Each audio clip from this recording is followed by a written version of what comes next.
Génesis capítulo 12, verso 3.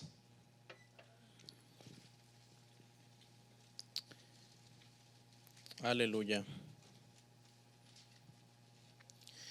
Génesis 12, verso 3. Sean bienvenidos todos. Hoy tenemos el tema número 1 de una serie que hemos titulado Hermanos, mejorando mi familia, que es muy importante.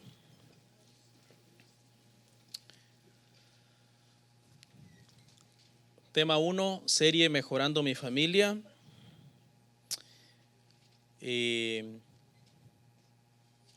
Libro de Génesis capítulo 12, versículo 3. Gloria a Dios.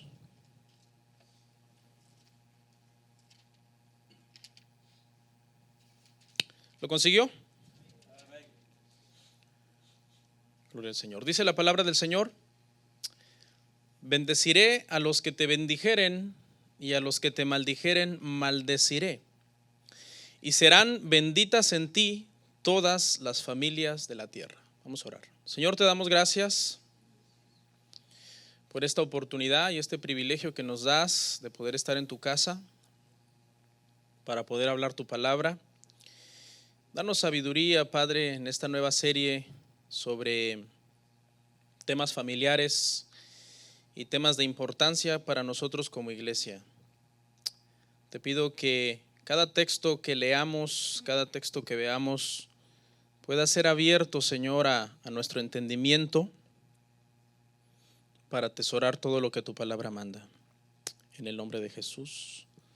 Amén. Pueden sentarse, hermanos. Muchas gracias, muy amables.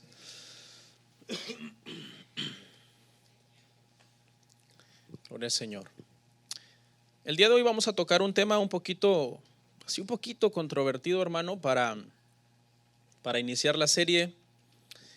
El tema se titula La iglesia me robó mi familia. Es un tema bien extraño, ¿verdad?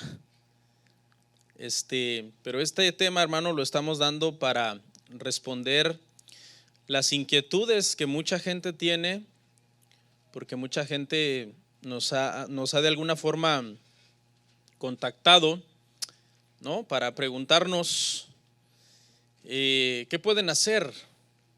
Porque debido a que miembros de sus familias están en alguna iglesia, prácticamente han perdido su familia. Porque mucha gente entiende que convertirse al cristianismo es prácticamente como volverte una persona extraña, antisocial, que ya no se junta con nadie o que ya no convive con nadie. Quiero comenzar por hacer una pregunta, hermanos. ¿Qué es primero, hermanos? ¿La familia o la iglesia? La familia, ¿verdad? Amén.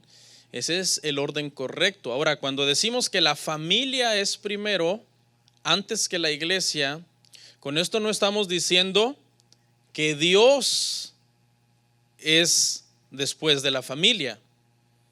Porque algunas personas, pensando religiosamente, podrían decir: si este pastor dice que la familia es después que la iglesia, entonces quiere decir que está dejando a Dios después que la familia.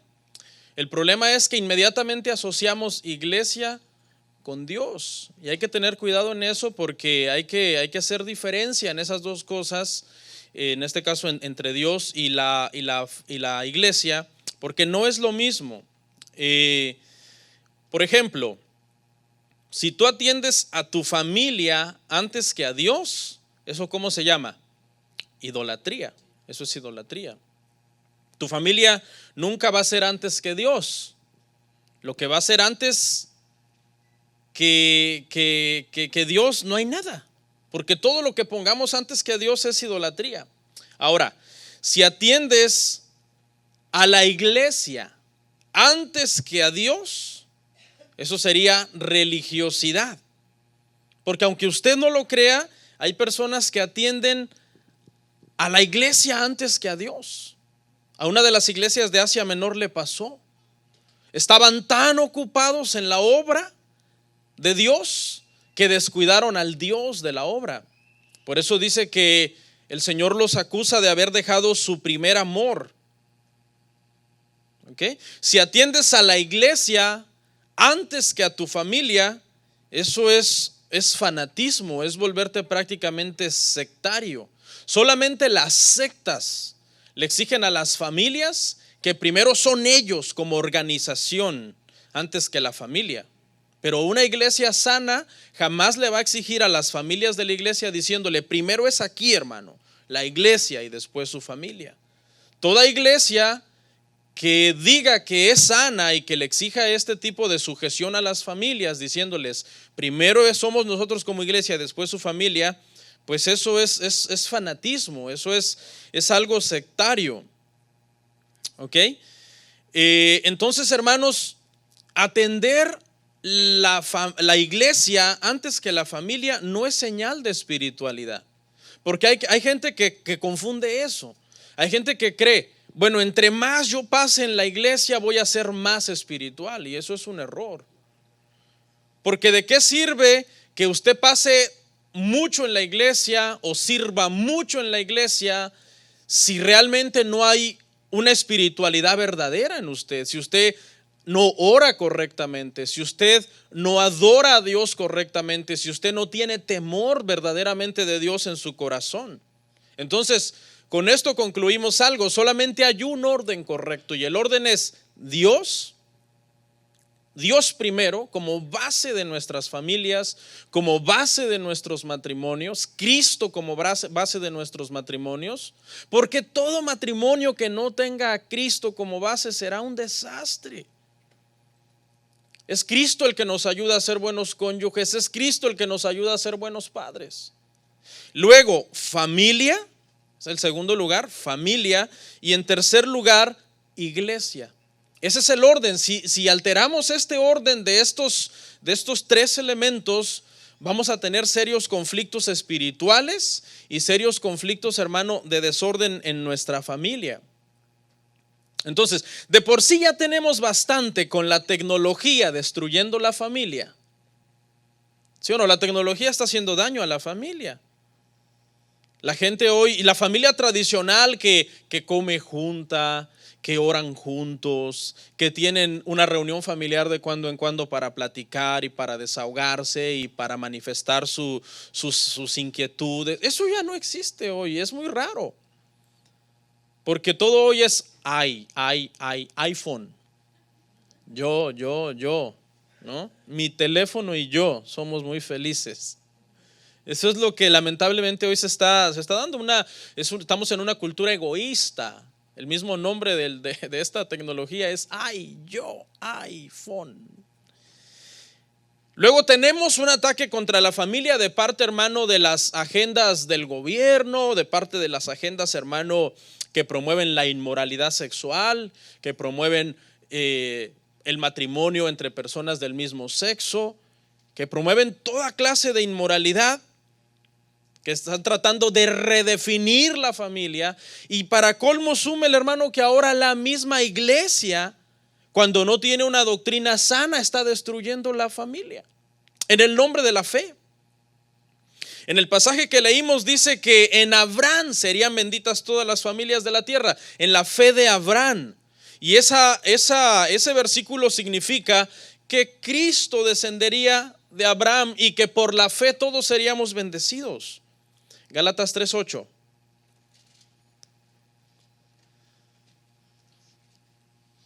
Dice, y la escritura, previendo que Dios había de justificar por la fe a los gentiles, dio de antemano la buena nueva a Abraham, diciendo, en ti serán benditas todas las naciones, todas las familias, en la fe en Cristo Jesús. La intención de Dios es que las familias sean bendecidas por medio de la fe, no desintegradas en el nombre de la fe. Porque eso es lo que está pasando hoy día. Hoy día muchas iglesias no se dedican a integrar familias, se dedican a desintegrarlas, a desestabilizarlas con la enseñanza que están dando. Hoy hay iglesias, hermano, cristianas que han llegado al punto de promover divorcio en el nombre de su visión. No, si tu cónyuge no está de acuerdo con esta visión, divórciate de él porque está endemoniado. Y si un familiar tuyo se fue de esta iglesia, ya no le hables y ya no te juntes con él, porque ya no está en la visión y es peligroso, te va a contaminar. Oiga, hermano, eso es lo que están promoviendo las iglesias cristianas el día de hoy. Cuando la Biblia en ningún momento manda eso, ya aparecen testigos de Jehová, ya aparecen mormones, ya aparecen la ciencia cristiana, esa famosa Scientology que le llaman. ¿Qué es eso? Promoviendo que si alguien se fue de aquí, exclúyanlo, aíslenlo, aplíquenle la ley del hielo. Unos hermanos con los que he estado hablando y me han escrito me dicen: pastor, perdí a toda mi familia. ¿Por qué? Dice: me fui de la iglesia donde estábamos porque yo empecé a darme cuenta de todo lo que estaba mal ahí, y ahora mi familia ya no me visita, mi familia ya no me habla. Eso se está haciendo el día de hoy. Es una tristeza. Vamos a ver, hermano, algunas características de una iglesia que puede resultar peligrosa y dañina para las familias. Segunda de Timoteo 4, del 1 al 4. Esta serie, hermano, va a ser una serie temática, ¿verdad? Vamos a ver temas, y les recomiendo la serie expositiva. Los viernes tenemos una serie expositiva que estamos llevando el libro verso a verso. Y para los que son amantes de esa enseñanza, la enseñanza expositiva, que es la mejor enseñanza prácticamente que puede haber, venga el viernes. Y bueno, esta serie vamos a ver algunos temas. Te encarezco delante de Dios y del Señor Jesucristo, que juzgará a los vivos y a los muertos en su manifestación en su reino, que prediques la palabra, que instes a tiempo y fuera de tiempo, redarguye, reprende, exhorta con toda paciencia y doctrina, porque vendrá tiempo cuando no sufrirán la sana doctrina. Ahí sufrirán, entiéndase, no la soportarán, no les gustará, sino que teniendo comezón de oír, se amontonarán maestros conforme a sus propias concupiscencias, y apartarán de la verdad el oído, y se volverán a las fábulas. El consejo de parte de Pablo a Timoteo es: te encarezco, te demandaré que prediques la sana doctrina, que hables lo que está conforme a la Biblia, conforme a las sanas palabras de nuestro Señor Jesucristo. Hermano, estamos viendo tiempos de herejía, hermano. Tiempos de herejía, hay muchísima herejía. Algunas veces les confieso que como pastor me siento hasta triste en ese sentido, porque digo, es que es tanta herejía la que se enseña, que es como una bola de nieve que se va haciendo gigante cada vez que rueda, y más gente cae y cree en muchas enseñanzas que no se conforman a las sanas palabras de nuestro Señor Jesucristo. Y una mala doctrina es caldo de cultivo para destruir familias y destruir matrimonios y destruir hijos. Le dice: predica a tiempo y fuera de tiempo. En todo tiempo hay que estar predicando, hay que estar señalando los errores doctrinales que hacen daño al evangelio, que hacen daño a la familia. Le da la razón, le dice: porque vendrán tiempos en que no soportarán más la sana doctrina. Estos temas, como el que yo voy a dar hoy, es un tema que es como una sal a la herida para las iglesias que tienen a la gente no convertida a Cristo, sino secuestrada a ellos. Créame, hermano, hay iglesias donde la gente no está ahí, hermano, por voluntad, está secuestrados, pero se han hecho como secuestrados bajo voluntad propia, porque ni son iglesias, ni son cristianas, ni son sanas. La palabra de Dios escasea el día de hoy en la mayor parte de las iglesias. ¿Sabe qué hacen las iglesias, hermano, para que la gente no se les vaya? Estrategias. He visto iglesias que hacen pasarelas de moda para las jovencitas de 15, 16, para que no se aburran. Hagámosle una pasarela de moda a las jovencitas y que se suban al altar a caminar con el caminado ese de las modelos. Otras iglesias hacen un taller de maquillaje para las hermanas, buscando cómo tenerlas acá, que estén contentas, que se sientan bien. Vi una iglesia que hizo un evento de ¿cómo se llama? Un concurso de ajedrez para los varones. La idea es que estén en la iglesia, ¿me entiende? Ahora, con esto yo no estoy condenando esas cosas que sean pecado, algo satánico. Yo lo que estoy diciendo es que el problema es que esto sustituye el mensaje del evangelio. Sustituye, hermano, en la iglesia la predicación del evangelio. Y usted no va a cambiar porque sea el campeón del ajedrez de la congregación. Ni la hermana que mejor se sepa, hermano, darse su manita de gato va a ser la más. No, eso no ayuda en nada espiritualmente. Eso es una pérdida de tiempo, eso es una vanidad, eso es inútil. Lo único que ayuda a las personas es la predicación del evangelio. ¿Sabe que yo no soy un pastor así, hermano, que voy a andar detrás de usted siguiéndolo? Nosotros no somos así. Yo no soy así, que voy a andar detrás de usted siguiéndolo, animándolo, tratando de convertirlo. Yo no soy así. Mire, una persona que no es cristiana, puede uno pasar, hermano, años animándolo y siempre va a ser el mismo doble ánimo, el mismo sube y baja. Claro, yo le puedo ofrecer a usted mi amistad y verdad, mi comprensión, mi cariño, pero ya que usted diga, ay, ando casi como que me voy de la iglesia, como que me voy al mundo, y lo que me hace falta para afirmarme en Cristo es una llamada del pastor. No, a usted lo que le hace falta es convertirse al evangelio. A usted lo que le hace falta es nacer de nuevo. Hay gente en la iglesia que es así muy melancólica. Ay, el pastor no me cuida. Casi me estoy convirtiendo en una cabrita y el pastor no me ayuda. No, usted no se está convirtiendo en una cabrita. Si usted actúa como cabra, usted ha sido cabra toda la vida. Sí, yo le puedo ofrecer a usted mi amistad, ir a visitarlo, ir a comer con usted, platicar, pero que yo ande detrás de usted tratando de convertirlo al evangelio. No, mi trabajo es predicarle. La conversión y el nuevo nacimiento es un asunto del Espíritu Santo de Dios.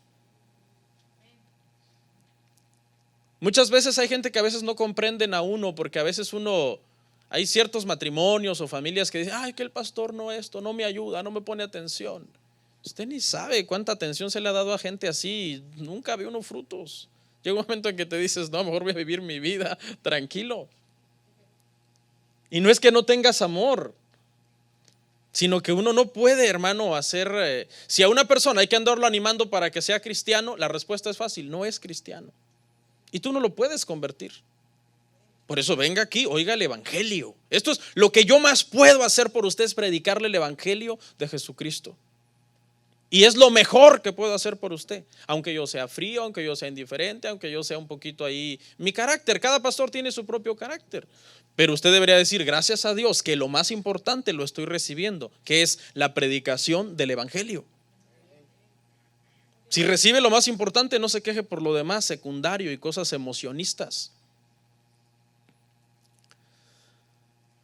Dice que se amontonarán falsos maestros. En los tiempos de apostasía llueven los maestros. Siempre va a haber falsos cristianos que quieran oír el falso mensaje de los falsos maestros. Mire, unas características de una iglesia que daña a la gente. Una iglesia mística. Una iglesia mística daña a la familia. La mamá y el papá en estas iglesias, hermano, hablan lenguas día y noche, hermano. Se creen llenos de Dios, poderosísimos, ungidísimos, porque hablan lenguas extrañas, balbuceos y palabras raras. Pero cuando se les revisa su vida, no les gusta trabajar. Sus niños tienen serios problemas de conducta debido a la falta de atención de ellos. No cuidan su salud. Después de cansarse de hablar lenguas, se toman 10 Red Bull. Y no pueden trabajar si no se toman un 6-pack de Red Bull, hermano. ¿Qué es eso? Es un desorden en su vida. No limpian su casa. Llegas ahí, te da una depresión terrible, hermano. Hermanas, no se quejen de que no hay tiempo, no, hay tiempo. Mire, tallen los pisos hasta que rechinen de limpios. ¿Usted sabía que una casa sucia es un mal ambiente para los hijos? Usted está criando hijos depresivos ahí creciendo entre la basura. Pastor, es que yo soy pobre. ¿Y qué tiene que ver el pobre con la suciedad? ¿Qué tiene que ver eso? Nada que ver. El pastor, es que no me alcanza por una escoba. Ya, no exagere tampoco. Lo que no le alcanza es las fuerzas de hacer algo útil. sea, sí, son bien místicos. ¡Wow! Y les agarra, hermano, la habladera de lenguas y la casa está sucia y hay un desorden en su vida. Nunca pagan taxas. Y entonces, ¿por qué no hay una congruencia entre tu carácter moral y ese montonal de lenguas ahí que estás hablando? Son gente, las iglesias místicas promueven, hermano, que la gente no sepa orar. Las personas que son miembros de una iglesia mística no saben orar. Lo único que saben hacer es guerra espiritual, que por cierto es gravísimo, hermano. La guerra espiritual es algo malo. Es algo que hermano, es absurdo que un cristiano que está bajo la soberanía de Dios tenga que estarse peleando con el diablo. ¿Qué es eso? La oración sana es una oración que glorifica a Dios, acción de gracias, sean conocidas, dice, nuestras peticiones delante de Él. La guerra espiritual hace daño, hermano. Eso daña. Mire, cuando nosotros estábamos en el error, hermano, que no me da pena reconocerlo porque Dios nos sacó de ahí con un propósito y enseñamos algunas de esas cosas a nuestros hijos, se les hizo daño, hermano, a nuestros hijos. Nuestras gemelitas tenían 3 años, 2 años y se les enseñó a hacer eso, hermano, y comenzaron a tener conductas extrañas, temor, muchísimas pesadillas. No querían ni siquiera ver algo en la televisión, que pasara algo extraño en la televisión, salían corriendo, le huían a la televisión. Comienzan a ser niños retraídos, niños, hermano, que les da miedo la oscuridad. Según tú los estás haciendo grandes guerreros, no, les está haciendo un daño psicológico, un daño emocional a los niños. Nunca le vaya a enseñar a sus hijitos, hermano, eso. Enséñele a darle gracias a Dios, a bendecir el nombre de Dios. Esas cosas son malas, hermano. La mayor parte de personas que yo he conocido que se creen unos grandes guerreros espiritualmente son raros y son locos. De verdad, se lo digo de todo corazón. Una hermana, todos los que voy a mencionar aquí no son de aquí. Hermano, una hermana una vez, hermano, la policía la detuvo porque andaba sembrando sal allá en un lugar público que Dios le reveló que fuera a sembrar sal para frenar el avance satánico. La policía la agarró, hermanos. Y usted habla con esa señora y es extraña, hermano. Es rara. Entonces, esta hermana le falta una tuerca en su forma de ver la vida, en su forma de pensar. Un hermano una vez me contó, me dijo: pastor, iba yo manejando en el carro y de repente empecé a hacer guerra espiritual, reprendiendo los espíritus que andan en los freeways causando accidentes. Mira, cada cosa extraña que la gente cree, hermano. Dice: hermano, no me va a creer, pastor, ¿qué cree que me pasó? Le digo: ¿qué le pasó? Me perdí, dice. Dice que cuando reaccionó y volvió en sí, no sabía dónde andaba. Vea, hermano, cómo una parte de su cerebro se desconectó de la realidad. ¿Qué tal si mata a alguien? Después le costó, dice, ¿dónde ando? Para ubicarse, porque fue a reprender los espíritus de los freeways, no sé por dónde. Una vez me acuerdo que pintamos en la iglesia, hermano, algo de negro. Pintamos algo de negro, necesitábamos que fuera de negro. Y una hermana dijo: no, ese color es del diablo, dijo. Y yo no lo puedo ni ver, decía. Ay, no lo puedo ni ver, veo demonios. Y ese tipo, hermano, de cosas en las iglesias místicas, hermano, hacen muchísimo daño a nuestros hijos, a las familias. Ese no es el evangelio de Jesucristo. Las iglesias místicas enseñan a la gente a andar declarando cosas que no son. Somos ricos, le dice el papá al niño. Y el niño: papá, pero cómprame unos zapatos porque los míos están rotos. O sea, de declarar cosas irreales. Ese carro es mío, dice cuando van por la calle y ven ahí un Lamborghini que va. Y el niño: papá, ¿es tuyo? Entonces, ¿por qué andamos aquí en esta carcacha, papá?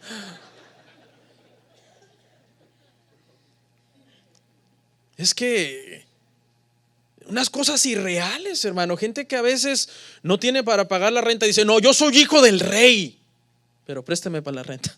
Entonces, sea, es un evangelio místico que daña a las familias. Creen todo lo que sueñan. Anoche soñé que no sé qué, que no sé. Creen que todos los sueños son señales que Dios le está dando para que vayan a reprender a un hermano. Hermano, yo lo soñé a usted tomando. Hermana, ¿qué le pasa? Arrepiéntase, hermano. Hermana, tranquila. Un hermanos hace años siempre me soñaba tomando. Hoy anda tomando, pero él sí. Pastor, oremos. ¿Qué, hermano? ¿Qué pasó? Lo soñé tomando. Hermano, ¿qué es eso? No, hermano, yo quiero orar por usted, pastor. Oye, él anda, hermano, y así no estoy exagerando, él anda en eso. Porque creo que la concupiscencia es lo que la gente sueña. Una iglesia, hermano, que es peligrosa para las familias también es una iglesia que predica la Biblia fuera de contexto. Pueden ser los temas bonitos, pueden ser interesantes desde el punto de vista humano, pero no son mensajes bíblicos. Muchos pastores ahorita no están predicando la Biblia, están predicando algo que inventaron durante la semana. O sea, durante la semana no estuvieron diciendo, voy a leer la Biblia para predicar, sino me voy a poner a pensar para inventar. Y ese es un problema. Predicar la Biblia fuera de contexto es igual a no predicarla. Y yo creo que es peor. Creo que está más exento alguien que nunca ha oído la Biblia al que la está oyendo, pero todo lo que sabe está mal porque no se le está dando una interpretación correcta. En estos días, por curiosidad, iba yo por ahí pasando, hermano, en algún lugar en el internet, y vi a un pastor de la ciudad predicando, me llamó la atención y pum, le di clic. 1 hora. Su tema era que en este tiempo de crisis, de dificultad, es cuando más Dios te va a bendecir, te va a prosperar, que no tengas miedo de poner un negocio, de abrir una compañía. 1 hora, ni un solo versículo bíblico. Al final le dijo a los hermanos, ¿cuántos creen esta palabra? Mi pregunta es, ¿qué palabra? La palabra de él, porque no citó la Biblia, ni enseñó la Biblia. Y toda la gente pasó al frente a llorar, a brincar, a gritar, a patalear, diciendo, yo agarro esta palabra. ¿Qué palabra? La palabra del pastor, que les está animando a la gente a seguir llenándose de ego y de orgullo y de soberbia, para que sean grandes, ricos, empresarios y poderosos.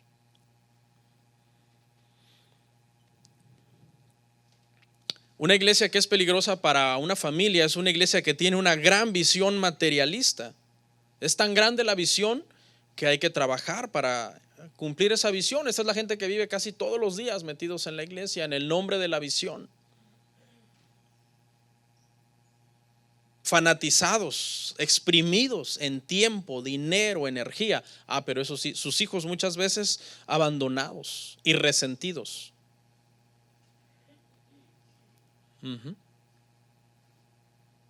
Estas son las iglesias de la visión que hasta promueven el divorcio. Cuando uno de los cónyuges se cansa del abuso y dice, no, ya me cansé del abuso. Y el otro viene y dice, pastor, fíjese que mi esposa está actuando rara, dice que ha oído por ahí prédicas de sana doctrina en internet y aquí estamos mal. No, divórciate de Jezabel, le dice. Es Jezabel, divórciate de ella. Son iglesias que tienen agendas casi llenas los 7 días de la semana, porque creen que entre más actividades tengan, más la gente se va a santificar o a ser espiritual. Tienen a las personas exhaustas. Estar metido en la iglesia de noche no significa, hermano, estar bien espiritualmente. Obviamente la iglesia debe tener sus reuniones, sus servicios, pero también debe de haber sabiduría, hermano. También en la iglesia debe haber sabiduría y prudencia, para que la agenda de la iglesia no sea tan ocupada al grado de que las familias están desintegrándose.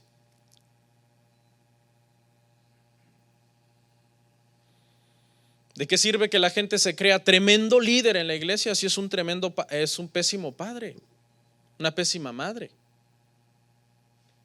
Estás descuidando lo más importante, tus hijos. ¿Todo por qué? Por seguir al siervo de Dios que tuvo una visión y que se cumpla la visión. ¿Sabe que la mayor parte de gente le pasa esto? Aguantan en la visión hasta donde pueden. Ya cuando no pueden, se van. ¿Y qué pasa después? ¿Disfrutaste todos los años que te mataste ahí? No. ¿Sabes qué vas a recibir? Maldición.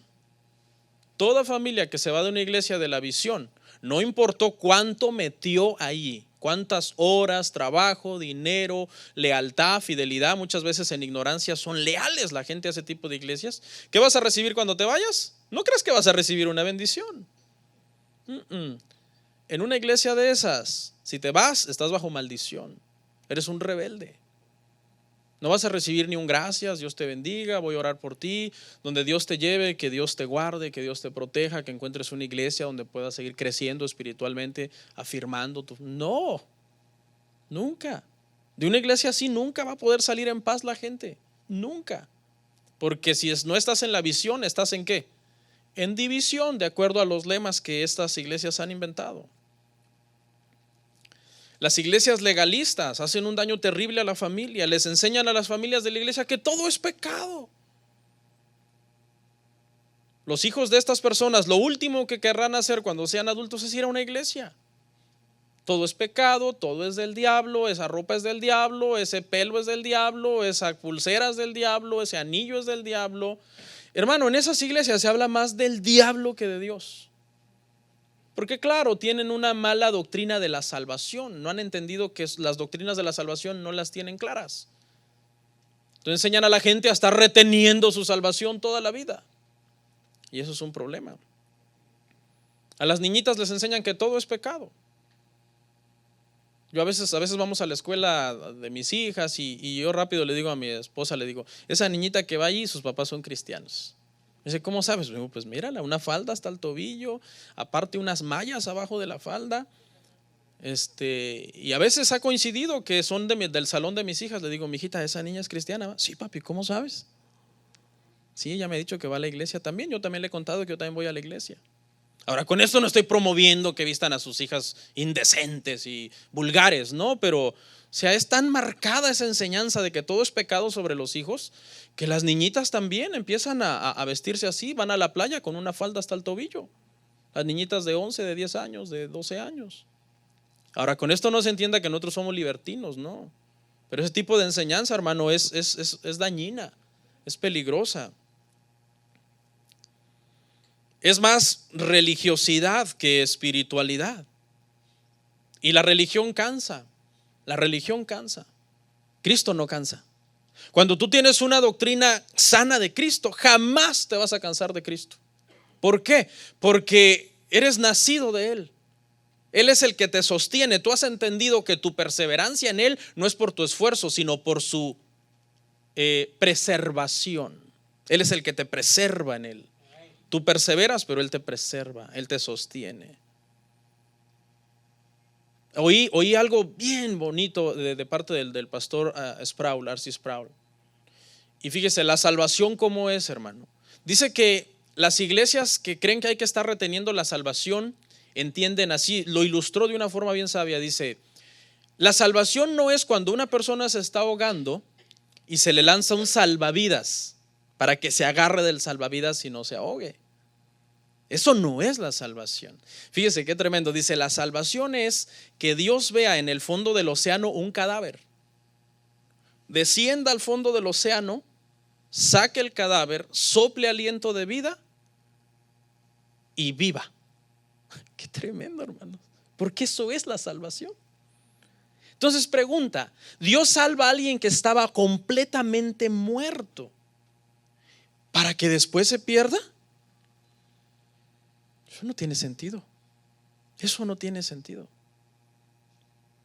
O sea, el que nos llamó, la muerte en la cruz que nos salvó, la gracia que nos salvó, es la gracia que nos sostiene a nosotros. No es por obras de justicia, no es por creernos más santos, por mi vestir. La gente es tan legalista, hermano, que mire, este corte de cabello que yo traigo es pecado para muchos. Ahí en YouTube me han escrito, hermano, ¿qué haces predicando con ese corte de cabello? What? Esa no me la sabía. Digo yo, es un nuevo dogma. Según yo es un casquete corto tipo militar. Sí, así, porque así cuando yo iba a México a rasurarme, aquí no se pide así, ¿no? Pero iba a México a rasurarme, hágame un casquete corto. Así me enseñaron ahí. Según eso es lo que yo pido para que, más que ahora en otros términos, ¿no? Términos ya. Que por cierto, el peluquero nunca le entiende a uno, hermano. ¿Quién sabe los peluqueros qué pasa con ellos, no? Siempre sales como, bueno, más o menos, ya me voy.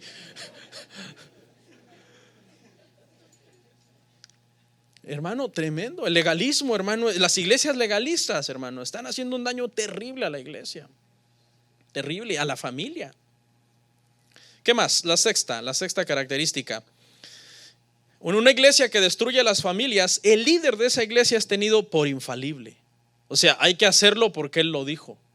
Hay que obedecerlo porque él es el ungido. No podemos cuestionarlo porque él es el ungido. Sacan de contexto los versículos en donde David se sujetó a Saúl, aunque Saúl estaba mal, que no tiene nada que ver con la iglesia o con el pastorado o con el liderazgo de la iglesia. No apliquemos temas de la historia de Israel a cuestiones de eclesiología de la iglesia. No, sujetémonos a él aunque esté mal, porque David se sujetó a Saúl hasta el final. Ahí él dará cuentas. No, ¿sabe qué, hermano? El falso maestro dará cuentas por lo que enseña, pero también el que se sujeta a lo ciego a ese falso maestro dará cuentas por no escudriñar la Biblia y por no deshacerse de esa manipulación que le están haciendo.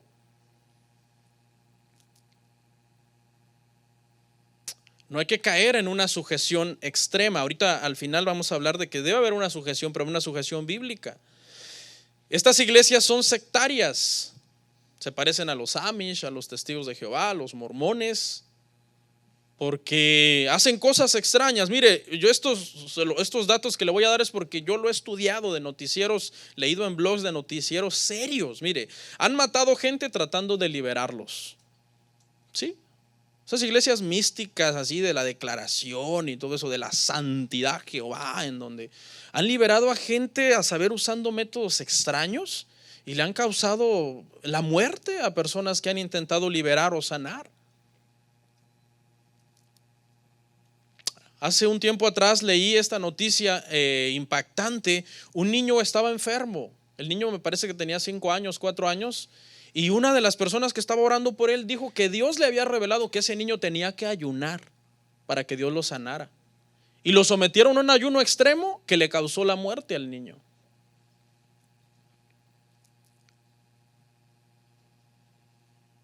En Centroamérica, no me acuerdo en qué país, hermano, unos hermanos, murió un hermano y no lo querían entregar, el cadáver.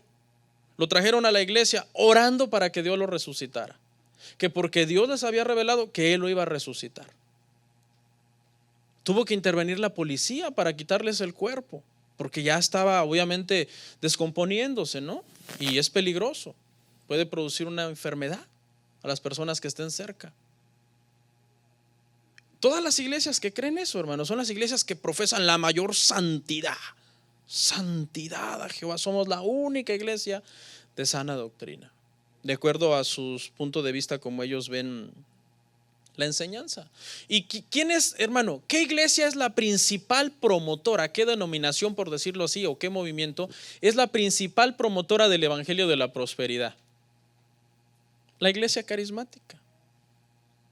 La iglesia carismática es la principal promotora del evangelio de la prosperidad. El evangelio, y cuando me refiero a carismática, me refiero a todas las iglesias que hacen un abuso de todas estas cosas místicas. Ellos son los principales promotores del evangelio de la prosperidad. ¿Cuánto tienes? ¿Cuánto vales? Ahora, vamos a ver, hermano, características de una familia cristiana sana. Ya vimos que pues algunas cosas de ciertas iglesias que no son sanas, que acaban haciendo daño a la familia. Número 1, una familia sana debe de tener, obviamente, entiéndase, cuando hay padre y madre, el padre de familia debe de ser el líder espiritual de la familia y la mujer debe de ser el apoyo de él, porque ese es el diseño de Dios, hermanos. Primera de Timoteo 3:2.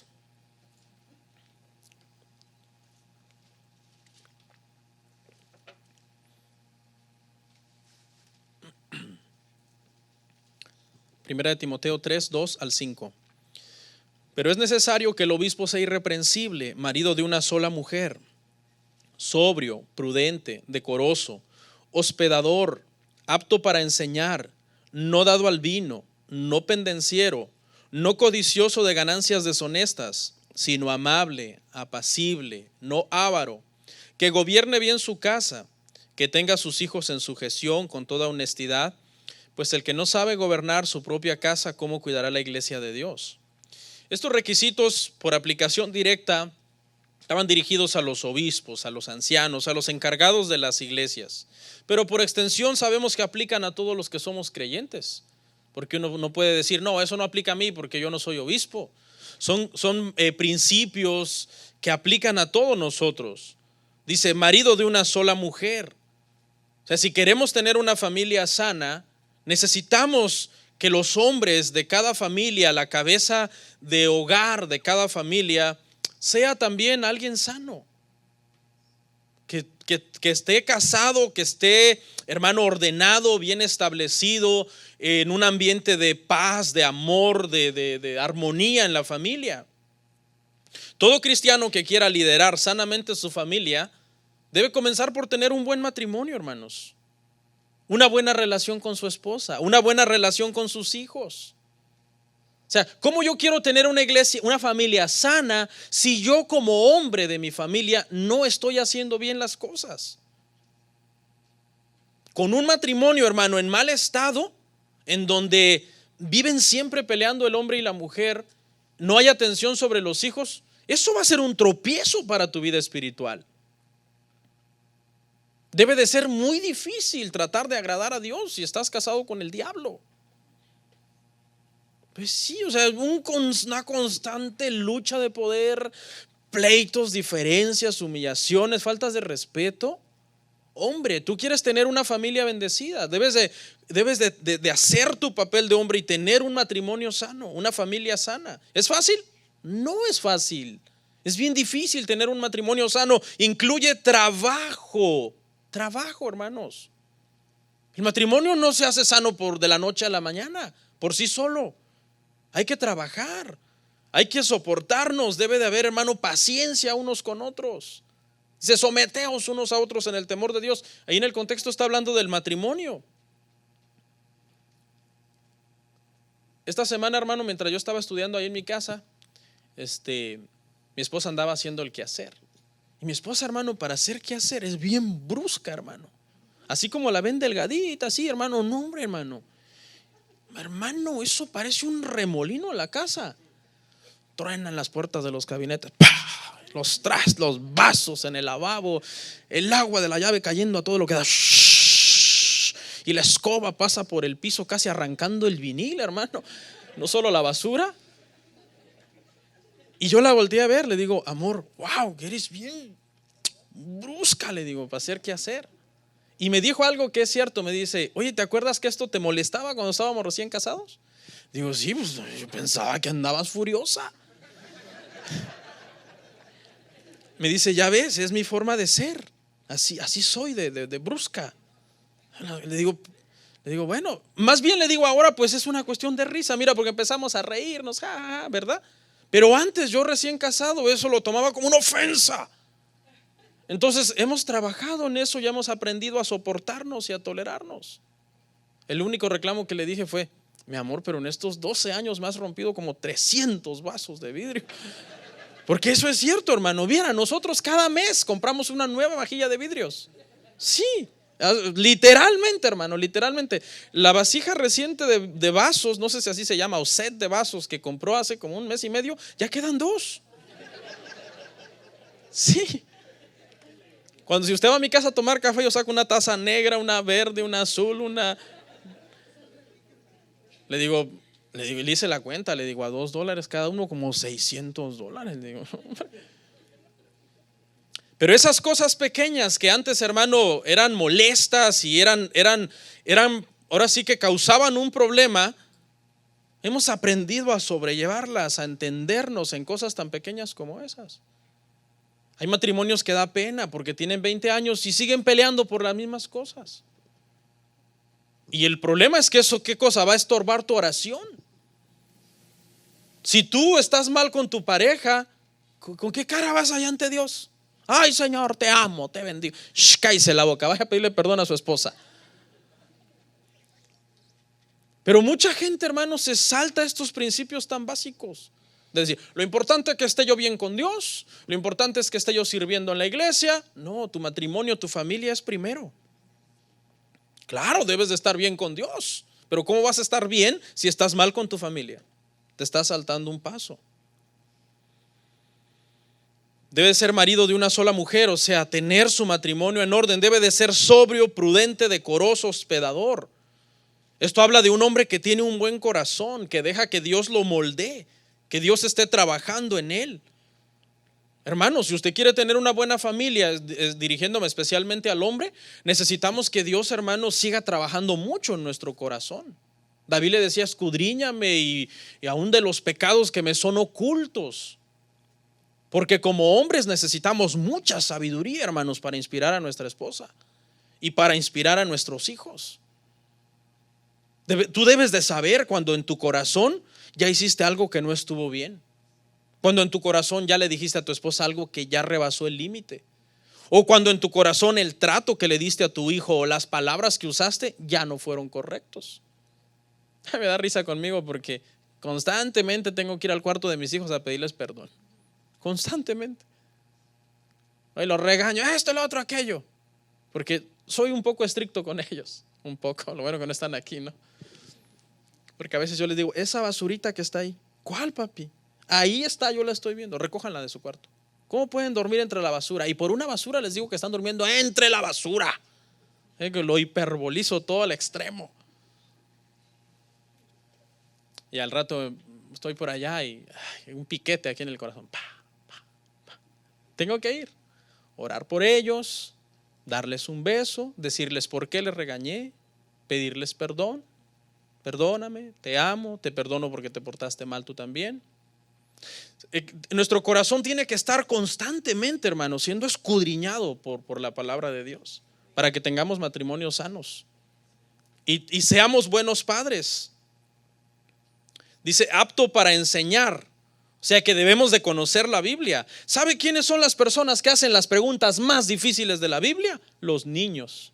Las gemelas me hacen unas preguntas, hermano, que tengo que salir corriendo a consultar un comentario teológico para responderles. Las preguntas, que ¿de dónde se las sacan, hermano? Entonces, es deber tuyo enseñar. Aquí esto obviamente está aplicando a los obispos, ¿no? Pero por extensión todos los padres debemos enseñar la palabra a nuestros hijos. Hay algunas razones por las que la gente no enseña la Biblia. No saben nada de la Biblia.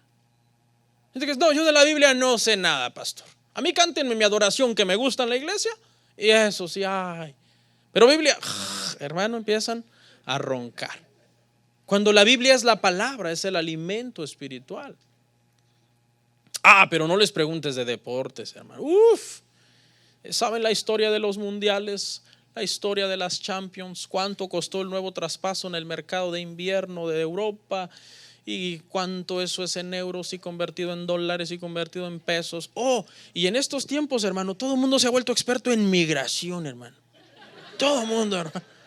Tú hablas con cualquier hermano, parece que estás hablando con un abogado, con un paralegal. No, hermanos, es que esa ley no existe porque de acuerdo al artículo no sé qué. Como andan ahorita las cosas así de migración, todo el mundo es experto, hermano, en inmigración. Ya pongan su buffet, hermanos. Algunos entendieron de comida, ¿no? Y no voy a poner uno, dicen, pero voy a ir a uno al rato. Otros saben mucho de la Biblia, pero no lo pueden enseñar porque no lo viven. No lo viven. ¿Cómo lo van a enseñar? Y otros pues simplemente no les interesa. Pero el deber de los padres, si queremos familias sanas, es ser aptos para enseñarles la Biblia a nuestros hijos. Aptos, es decir, que sepamos. Una de las razones por las que las familias, hermano, sufren mucho en estas iglesias de malas doctrinas es porque el padre, todo lo que el pastor dice, aunque esté mal, el padre también dice amén, y eso mismo le transmite a sus hijos. Dice que tenga a sus hijos en sujeción, y esto no se refiere a maltratarlos o obligarlos a ser cristianos, sino con un buen ejemplo y con amor guiarlos e inspirarlos. El domingo que viene el tema será para los adolescentes. Por favor, no los vaya a dejar en casa, se los trae. Es un tema de mucha importancia para los adolescentes y preadolescentes. ¿Por qué? Dice, pues el que sabe gobernar su propia casa, el que no sabe, gobernar su propia casa, ¿cómo cuidará la iglesia de Dios? O sea, primero es orden en tu casa. Eres un buen esposo, eres un buen padre, tienes un buen corazón en el sentido de que cada vez Dios te está escudriñando, cada vez te estás alejando más de lo que a Dios no le agrada, de lo que es vano. ¿Sabe que hay una ley, hermano? Hay una ley en la santificación. Entre más te santifiques, menos pecarás. Y cuando peques, más te dolerá. Es una ley. Entre más te santificas, pecas menos. Y ahora que pecas menos, te duele más haber pecado. Este es un comentario del pastor MacArthur, excelente. O sea, cuando tu santificación estaba en un proceso, quizás pecabas más y te dolía menos. Pequé más, me duele menos. Pero conforme más te santificas, pecas menos y ahora te duele más que antes. Es porque cada vez más estás caminando más y más en el temor del Señor.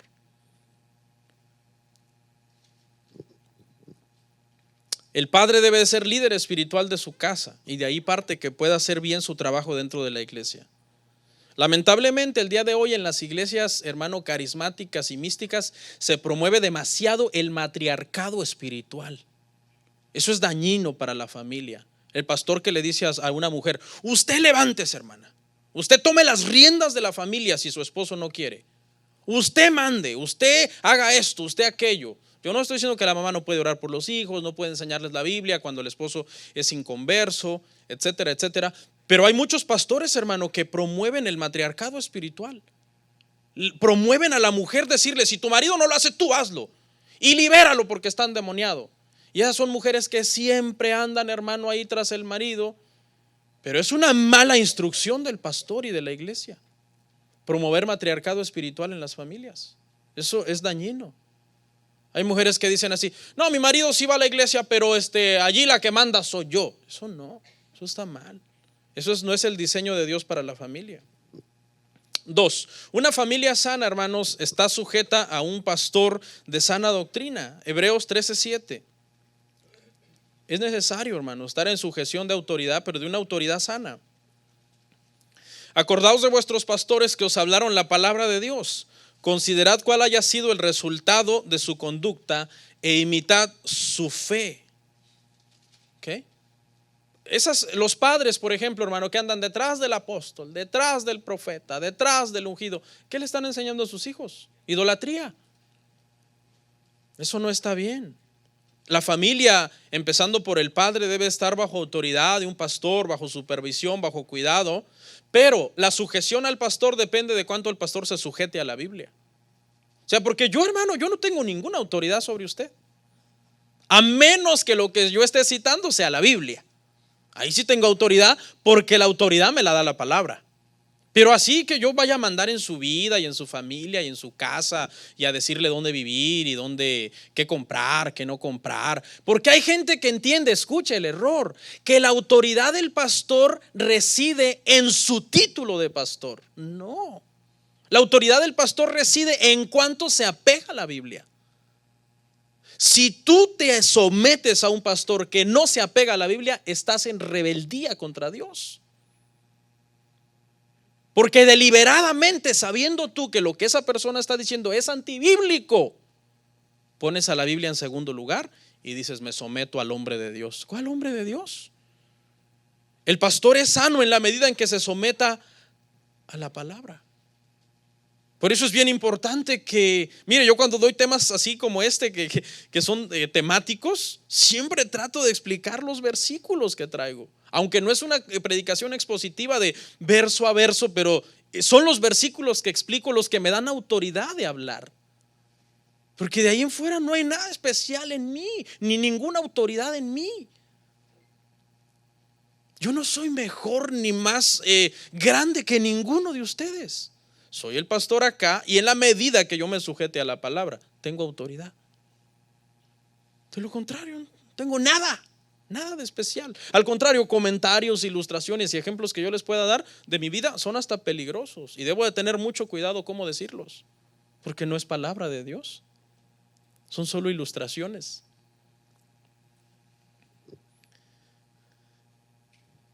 Amén. Peor las iglesias que están sujetas a un apóstol, hermano, moderno. Esas iglesias están en rebeldía contra Dios. Toda iglesia que diga, no, nosotros tenemos un apóstol de no sé, de Guatemala, de Honduras, eso es rebeldía contra Dios, rebeldía contra la palabra. El pastor debe estar sujeto a la palabra de Dios, a la doctrina de los apóstoles Juan, Pedro, Jacobo, Pablo, no de fulano, mengano, perengano que está por allá hinchándose los bolsillos de plata. No. 3. Una familia sana está sujeta a un pastor sano y también pertenece a una iglesia sana. Hebreos 10, 23, 25. Este es el tema para abrir la serie, hermanos, pero ya los temas que siguen van a ir más enfocados a un área de la familia. Dice, mantengámonos firmes sin fluctuar la profesión de nuestra esperanza, porque fiel es el que prometió. Y considerémonos unos a otros para estimularnos al amor y a las buenas obras, no dejando de congregarnos como algunos tienen por costumbre, sino exhortándonos, y tanto más cuanto veis que aquel día se acerca. Dice que tenemos que mantenernos firmes. Congregarnos es parte de estar firmes. Ahora entiendas el contexto aquí, congregarse no existía la iglesia, ¿verdad? Porque esta palabra aquí, congregarse, tiene más que ver con hagan una asamblea de hermanos. O sea, no existía la congregación en sí, el templo, el edificio de los hermanos. Se reunían en casas, todo donde se reunieran, eso era la congregación. Porque la palabra eclesia, eso es lo que significa, ¿no? Una asamblea, un grupo de los llamados a salir fuera. Entonces, fíjese lo que manda aquí la Biblia, que es importante en nuestra firmeza espiritual que nosotros pertenezcamos a ese grupo, a esa asamblea de hermanos que se reúnen ¿para qué? Para hablar la palabra, para adorar a Dios. Es necesario entonces pertenecer a una iglesia sana. Debemos de ser leales a la iglesia, al ser leales a la iglesia estamos siendo fieles a Dios.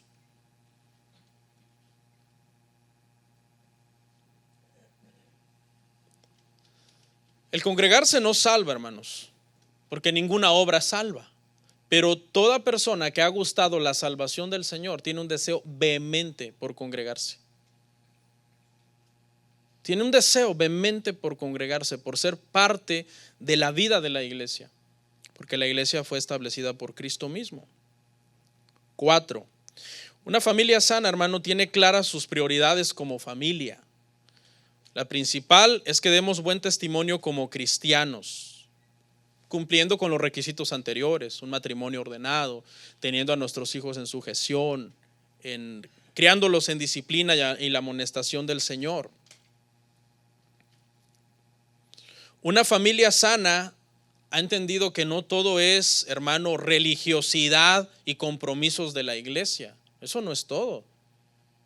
O sea, tenemos nuestros deberes, tenemos nuestros compromisos que cumplir, pero esta familia también tiene su tiempo para integración, tiene su tiempo para recreación, para hablar, para pedirse perdón unos a otros.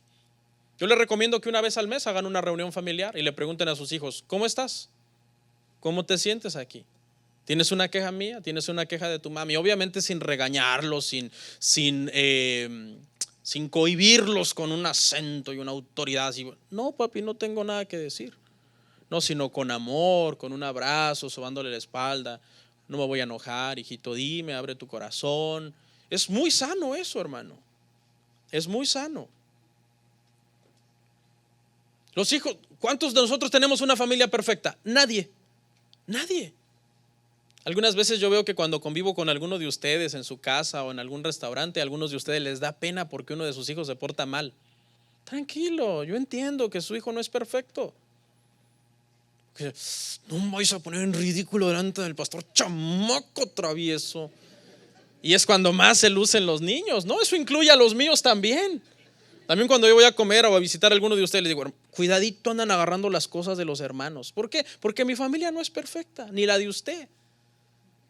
Yo que muchos están ahí nerviosos, como a ver a qué horas este niño hace ya de las suyas delante de los pastores. Pues claro que las va a hacer. Si es un niño, y los niños por lo general hay traviesos. Y hay unos que son architraviesos, ¿no? Se pasan de lo traviesos. Mire, hagan un culto familiar. Hagan un culto familiar donde les enseñen a sus hijos la Biblia. Nosotros no lo hacemos diario, que yo le diga diario, pero hacemos cultos familiares. Ahí está mi esposa. Y el otro día una de mis hijas le tocó, pues, ¿verdad?, leer los versículos de la Biblia y explicarlos. Y yo me quedé, wow. Después me dijo mi esposa, yo le ayudé. Y dije, ¿sabe de la Biblia? Es bueno que hagamos cultos familiares para leer la Biblia, para orar juntos, hermano. Tengan también un tiempo de esparcimiento. Hay que salir con la familia, hay que ir a caminar, aunque sea al parque, eso no cuesta nada. Una familia cristiana sabe que es su deber compartir el evangelio con otros. El problema es, hermano, que el cristiano, cuando se convierte muchas veces en iglesias, de esas iglesias así tan exageradas, el cristiano se vuelve muy antisocial. Se vuelve de que yo no puedo hablar con nadie si no es hermano. No puedo trabajar con nadie si no es hermano. No puedo ir a la fiesta de nadie si no es hermano. Y entonces, ¿quién les va a hablar a los incrédulos del evangelio? Ahora, con esto no estoy promoviendo que usted se vaya a hacer las obras de ellos, pero usted tiene que ser luz en medio de la oscuridad. Un cristiano muy sabio dijo: debería darnos vergüenza oír el evangelio 2 veces, sabiendo que hay personas que no lo han oído ni una sola vez. ¿Usted cuántas veces ha oído el evangelio? Hasta dan ganas, hermano, de decirle ya, así del cuello, no, ya entienda. Porque es que el evangelio usted lo ha oído, hermano, hasta el cansancio. Tiene más justificación el que nunca lo ha oído. Y por cierto, nunca lo oye, porque muchos cristianos dicen, no, ese es hijo del diablo. Ese es hijo del diablo. Aquí yo me junto con él. Una familia sana, hermano, una familia cristiana sana tiene una relación sana con su familia inconversa. Segunda de Corintios 6, 14 al 15.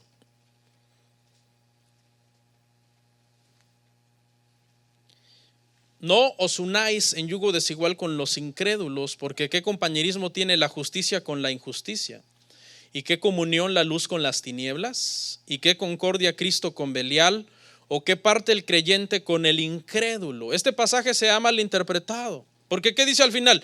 ¿Qué parte tiene el creyente con el incrédulo? ¿Y cómo lo interpreta la iglesia? No nos podemos juntar con los incrédulos. ¿Qué parte tenemos con ellos? No. El texto bien interpretado, de acuerdo a su contexto, el apóstol Pablo le está diciendo a los hermanos en Corintios que no hagan las obras de las tinieblas de los incrédulos, que no se porten como los incrédulos, no que no se junten con los incrédulos, porque en tal caso, ¿qué dijo Jesús? Tendríamos que ¿qué? Ser sacados. Tendríamos que ser sacados del mundo. Dice, están en el mundo, pero ¿qué? No somos del mundo. Esto no significa, hermano, que nosotros no podemos juntarnos. A lo mejor te toca trabajar con alguien que es satanista. No, él es satanista y te da trabajo. Y a lo mejor hasta tiene buenos principios morales y te paga mejor que el hermano. Y te trata quizás hasta más con dignidad que el hermano que te pagaba, que te trabajabas antes. Entonces, ¿qué? No puedo trabajar con él porque de acuerdo a la Biblia no puede haber comunión entre la luz y las tinieblas. No significa eso. Lo que significa es que tú no adores al diablo como él lo adora. Que al contrario, tú seas una buena influencia para él y le hables de Cristo. Una vez le preguntaron a un satanista, le dijeron, estuvo 16 años en el satanismo, ¿no? Usted sabe, es una religión ahora, ¿no? Hasta libre de impuestos y todo. Y le dijeron, ¿y por qué tú estuviste tantos años metido en eso? Y él dijo, porque nunca nadie me había hablado de Cristo. Dice que se convirtió porque una vez en el banco, cuando dio un documento, la cajera le escribió en el reverso, Jesús te ama. Y eso fue suficiente para él comenzar a hacer su investigación acerca del evangelio y la Biblia, y se convirtió al Señor. Entonces no malinterpretemos ese verso, hermano. ¿Qué pasa con las familias cuando son demasiado religiosas, hermano? Quieren andar regañando a todos sus familiares. No, ahora ya soy cristiano, ahora voy a regañar a todos los de mi familia que no son cristianos. Andan regañando a su mamá. Mamá, ese altar del diablo que tienes ahí. No, mijito, no te metas ahí con mi no sé qué. No, ahorita yo lo voy a romper y va por un martillo. Te voy a derribar el altar a Baal que has edificado aquí en esta casa. ¿Y qué sirve que derribes el altar y rompas el mono de yeso si la señora tiene el ídolo en el corazón? Ella va a ir a comprar otro.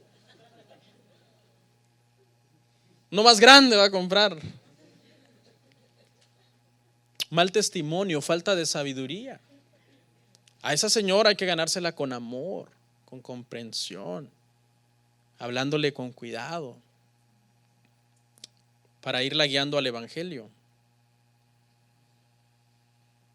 Gloria al Señor.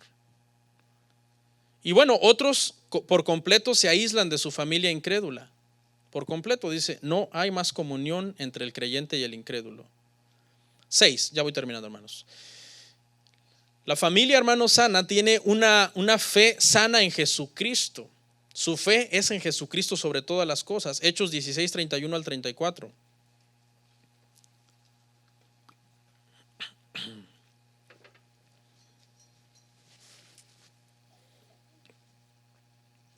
Ellos dijeron, cree en el Señor Jesucristo y serás salvo tú y tu casa. Y le hablaron la palabra del Señor a él y a todos los que estaban en su casa. Y él, tomándolos en aquella misma hora de la noche, les lavó las heridas y enseguida se bautizó él con todos los suyos. Y llevándolos a su casa, les puso la mesa. Se regocijó con toda su casa de haber creído a Dios. Un hombre es muchísima influencia para que la familia oiga el evangelio. Muchísima influencia. Por eso fue puesto como cabeza. Tiene muchísima influencia. Es más fácil cuando un hombre se convierte que la demás familia oiga el evangelio a que cuando la mujer se convierte. Y no estoy menospreciando a la mujer, pero es que ese es el orden. Cuando yo tengo mujeres que por años tienen convertidas y el esposo no viene. Y hay otros hombres que cuando ellos se convierten rápido viene la esposa a oír el evangelio. Viene a veces incrédula, ¿verdad? Y con sus posturas religiosas, pero rápido hay un sometimiento de parte de ella a él. Pero cuando es a la inversa, que es la mujer, pueden pasar años y el marido de esa hermana no viene a oír el evangelio a la iglesia. Porque obviamente el hombre es cabeza, hermanos. Debemos tener una fe definida, hermano, en Jesucristo. Bien fundamentada en las doctrinas, hermano, de Cristo. A nosotros nos ha pasado bastante, hermano, que unas familias en el pasado estaban en la iglesia, creían en Cristo y después acaban que no, ya no vamos a ir porque vamos a guardar el sábado. Entonces, nunca entendieron las doctrinas de Cristo. Nunca entendieron las doctrinas del evangelio.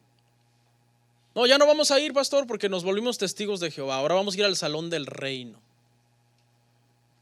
No, una familia sana, hermano, tiene una sana doctrina en Jesucristo, una sana doctrina fundamentada en las doctrinas de Cristo.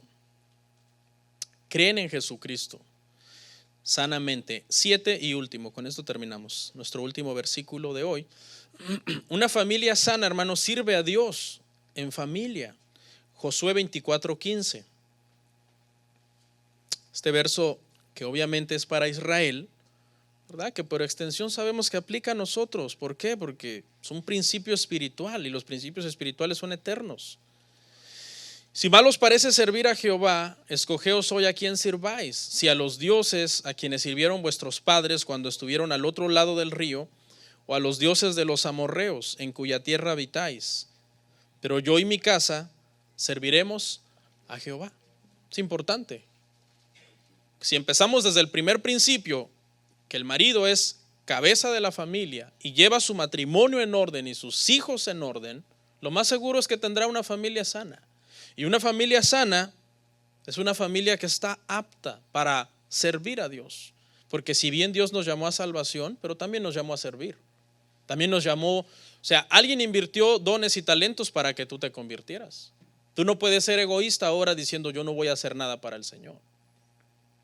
Hay mucha gente que le rehúye tanto al servicio a Dios que yo no entiendo a esas personas, sinceramente. Porque uno de los principales, hermano, deseos de un nacido de nuevo, entiendo que a lo mejor no son nacidos de nuevo, eso es la duda que a mí me entra. Y como en ese sentido a mí no me gusta presionar a nadie, yo lo dejo. O sea, porque uno puede estar presionando a servir a alguien que no ha nacido de nuevo, primero que nazca de nuevo, ¿no? Pero yo no entiendo a la gente que se profesa ser cristiano que no quiere hacer nada para Dios. Porque Cristo vino y dijo, es mejor servir que ser servido. Y es un ejemplo que Él nos dio a nosotros, servir, ser útil. Entonces no entiendo por qué hay personas que simplemente no dedican su vida también al servicio del Señor. Es bueno que nuestros hijos empiecen a involucrar, nuestros jóvenes, el hombre, la mujer. Amén. Obviamente, sirviendo a Dios con sabiduría y prudencia sin descuidar nuestra familia. Vamos a orar, hermanos.